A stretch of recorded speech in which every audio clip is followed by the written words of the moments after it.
વિરામ બાદ નજર અને સમાચારો પર કરીએ તો સુરત મહાનગરપાલિકાને એમએલએની ઓફિસ પાસેનું દબાણ મોડે દેખાયું છે।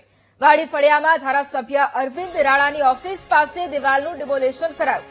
રોડ રસ્તાને નડતરરૂપ દિવાલો દૂર કરવાની કામગીરી ચાલી રહી છે। વીટીવી ન્યૂઝની ટીમે દબાણ મુદ્દે સવાલ પૂછ્યો તો અધિકારીઓએ બોલવાનું ટાળ્યું છે। વીટીવી ન્યૂઝે દબાણ મુદ્દે સ્થાનિકો સાથે પણ વાતચીત કરી। સ્થાનિકોએ ધારાસભ્ય અરવિંદ રાણાએ બનાવેલી દિવાલ યોગ્ય હોવાની વાત કરી। દિવાલ હતી તો લારી ગલ્લાવાળા આવતા ન હતા તેમ જણાવ્યું। હવે આ જ જગ્યા પર લારી ગલ્લાવાળા ત્રાસ કરશે તેવું સ્થાનિકોનું કહેવું છે।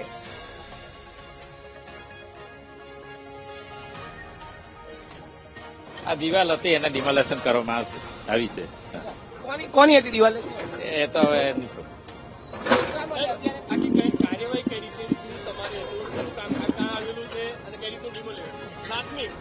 એ હું તમને પછી જાણ કરીશ। આ હવે ડીકેમ હોસ્પિટલની બાજુમાં ત્યાં ડિમોલેશન છે। આ દિવાલ છે એને ડિમોલેશન કરીએ છીએ। આ રોડની જગ્યા પર દિવાલ બનાવેલી તે ડિમોલેશન કરીએ છીએ। એ તો ઉપલા અધિકારીની સૂચનાથી। આ ડિમોલેશન અચાનક કેમ કરવાનું શું ઇશ્યુ? કઈ તો બોલો। આપી દીધું સાહેબ, આપી દીધું। હમણાં 6-8 મહિનાથી બનેલું હતું એ તો। હા, અંદર બધું પાર્કિંગ થતું હતું અને અત્યારે હાલ તૂટી રહેલું છે। પણ અહીંયા તો શાકભાજી બજારમાં લારી ગલ્લાવાળાનો ન્યુસન્સ તો છે જ અને મારા હિસાબે તો હવે ખાલી 2 દિવસ પૂરતું આજે ડિમોલિશન જેવું આવ્યું છે એના કારણે કદાચ રહેશે। પછી 2 દિવસ પછી પાછા લારી ગલ્લાવાળા રોડ પર આવી જ જશે અને લારી ગલ્લાવાળા કાયમ રોજ એ લોકોની લારી અહીંયા મૂકીને જ જાય, લારી અને ટેમ્પા, અને એ ન્યુસન્સ એ લોકોનું કાયમનું જ છે। જો એ ન્યુસન્સ કાયમ હટાવવામાં આવે તો વધારે સારું। અત્યારે જે પાર્કિંગ હતું ને તે પાર્કિંગ સારું માટે જ હતું, પણ અત્યારે જે તૂટી ગયું ડિમોલેશન થયું તો હવે આવતીકાલે તમે એ જ જગ્યા પર તમને જોવા મળશે મચ્છી સ્ટેડિયમ મળશે। બધા મચ્છીવાળા આવીને બેસી જશે, કાંડા બટાકાવાળા આવીને બેસી જશે, એટલે એ અમારા માટે ન્યુસન્સ રૂપ છે। આ દિવાલ ટાણી દેવાની એ ગુનો છે એ વાત સાચી, પણ આ દિવાલ એના માટે લીધેલી કે ફ્રી પાર્કિંગ એસએમસી વાળા કરેલું જ હતું પહેલેથી। એસએમસી માંથી એનાઉટ થયેલું છે કે આ ફ્રી પાર્કિંગ છે, એટલે ફ્રી પાર્કિંગ માટે આ જગ્યા એનેટ કરેલી હતી એ લોકોએ।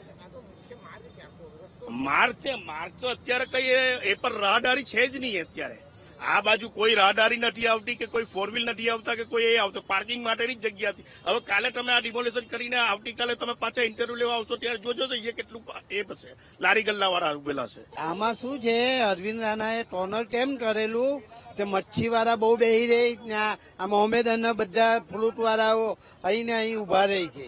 હવે તમે માનો આ પાર્ટીના તો આ વારી છે રસોઈની વારી છે, પાર્ટીને ઉભું જોઈએ, બરાબર, તે બરાબર જ હતું, પણ આ એમને ટોનલ કર્યું તે સારા માટે જ। અને આજ મુદ્દે ખુદ ધારાસભ્ય અરવિંદ રાણા આપણી સાથે જોડાઈ ગયા છે। અરવિંદભાઈ, સૌથી પહેલા તો ખૂબ સ્વાગત છે આપનું વીટીવી ન્યૂઝમાં। અરવિંદભાઈ, જે આપની ઓફિસ પાસેનું જે દબાણ છે, જે દિવાલનું દબાણ ઉભું કરાયું હતું એ હવે હટાવવામાં આવ્યું છે। અધિકારીઓ કંઈ બોલવા તૈયાર નથી। આપની પાસેથી જે જવાબ જાણવો છે, શું આ દબાણ જ આપના દ્વારા ઉભું કરાયું હતું? આ પહેલી વાત તો એવી છે કે મારી ઓફિસ પાસેનું દબાણ નથી। એકચ્યુઅલી સુરત શહેર સેન્ટ્રલ ઝોનમાં કોટ કપિલ રોડ વિસ્તાર આવેલો છે। આ કોટ કપિલ રોડ પાસે એક ડીકેએમ હોસ્પિટલ અને સિકોતરાબાકાની વાડી છે, અને આ વાડીની વચ્ચે એટલે મીન્સ કે એક ખાંચા પૈકી એક જગ્યા છે, અને ખાંચામાં ખૂબ ગંદકી થતી હતી। આજુબાજુના લોકો ત્રાસી ગયા હતા, અને આજુબાજુમાં ઝુંપડપટ્ટીના લોકો રાત્રે આવીને ગાંજો અને બધા નશાનું એ કરતા હતા, અને અસામાજિક તત્વોનો અડ્ડો બની ગયો હતો।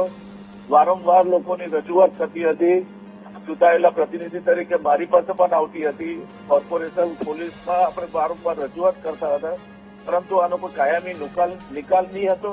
આજુબાજુના લોકો પણ ખૂબ ત્રાસી ગયા હતા, અને આમાંથી છુટકારો મેળવવા માટે અને આ વિસ્તારમાં એક મોટું બજાર ભરાય છે, એ લોકોને ટ્રાફિકની પણ સમસ્યા છે, એટલા માટે સ્થાનિક લોકોએ પોતાના ખર્ચે અહીંયા એક દિવાલનું બાંધકામ કરીને અહીંયા એક ટ્રાફિકનો ન્યુસન્સ દૂર થાય અને આ બધું ગંદકી અને અસામાજિક તત્વોનું ન્યુસન્સ દૂર થાય એટલા માટે આવી વ્યવસ્થા કરી હતી. ચૂંટાયેલા પ્રતિનિધિ તરીકે એક આવી રજૂઆત આવતી હોય ત્યારે વારંવાર રજૂઆતને ફરિયાદ કરવા છતાં જો નહીં થાય તો એ સંજોગોમાં જે કંઈ થયું છે એમાં જે સ્થાનિક લોકોને જે પ્રશ્ન હતો એ પ્રશ્ન દૂર થાય અને જો કોર્પોરેશન એ કરવા તૈયાર થતી હોય તો એમને જે કર્યું હશે એ, પરંતુ અહીંયાનો જે પ્રોબ્લેમ છે એ પ્રોબ્લેમ દૂર થાય એવી લોકોની લાગણી અને માંગણી છે. બિલકુલ, પણ અરવિંદભાઈ પ્રશ્ન એ કે આપે જેમ જણાવ્યું કે સ્થાનિકોએ પોતાના ખર્ચે આ ઉભી કરવાની વાત કરી હતી, તો જ્યારે આપને રજૂઆત કરવામાં આવી હતી ત્યારે આપે હામી ભરી હતી, અને જો એ સમયે હામી ભરી હોય તો અત્યારે તોડવાની જરૂરિયાત કેમ ઉભી થાય? નહીં, એવી વાત નથી ભાઈ. એકચ્યુઅલી સ્થાનિક લોકો ત્રાસીને જો કંઈક કામગીરી કરતા હોય તો એમાં અમે કેવી રીતે રોકી શકીએ કોઈને? અને તંત્ર કામ નહીં કરતું હોય, ગંદકી કાયમ રહેતી હોય, અસામાજિક લોકોનો તત્વનો આવો દબદબો રહેતો હોય, સ્થાનિક રહેવાસીઓને મુશ્કેલી થતી હોય તો શું કરી શકીએ અમે ચૂંટાયેલા પ્રતિનિધિ તરીકે? બિલકુલ, પણ અરવિંદભાઈ પ્રશ્ન એ કે દબાણ ઉભું કરવાથી શું સમસ્યાનો ઉકેલ આવી જશે કે એના માટે બીજા કોઈ રસ્તા છે? જો ફક્ત દબાણ ઉભું કરવાથી એનો ઉકેલ આવી જશે? કારણ કે દબાણ તો અત્યારે છેલ્લા તોડવાની જ ફરજ પડી છે. બેન, આ આજનું નથી, છેલ્લા 7-8 વર્ષ પહેલાનું આ એક દિવાલ બની હતી, પરંતુ અત્યાર સુધીમાં કોઈને કોઈ પ્રશ્ન નહીં હતો. પરંતુ હવે જે કંઈક હશે તે, પરંતુ સ્થાનિક લોકોની જે રજૂઆત છે એ રજૂઆત પ્રમાણે હવે ગંદકી નહીં થાય અને સ્થાનિક એના માટે તંત્ર જાગે તો સારું છે. બિલકુલ, આભાર અરવિંદભાઈ અમારી સાથે જોડાવા માટે. તો ધારાસભ્ય અરવિંદભાઈ રાણા પણ આપણી સાથે જોડાયા. તેમની ઓફિસ પાસેની આ દિવાલ છે એનું દબાણ છે તે અત્યારે તોડી પાડવામાં આવ્યું છે.